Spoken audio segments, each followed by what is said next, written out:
Üdvözöllek! Engedd meg, hogy gratuláljak a Eurostrings-en elért fantasztikus teljesítményedhez.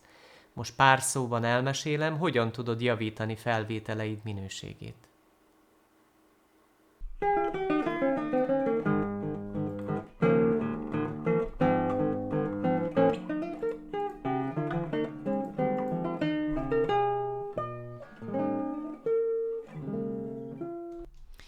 Először is a felvételnek növelem a hangerejét, mégpedig egy limiter segítségével, aminek a threshold értékét -7-re állítom.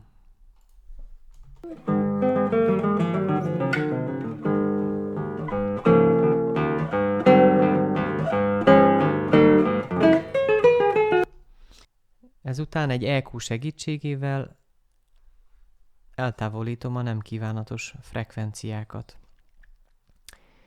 630 Hz-nél vágok 5,6 decibelt, 999 Hz-nél vágok 7,2 decibelt,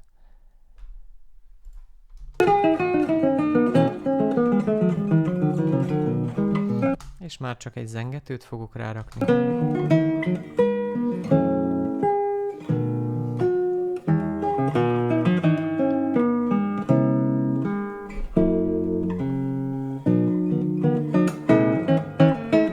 Mivel nagyon jobb oldalra szólt a felvétel, ezért 12%-kal eltoltam balra.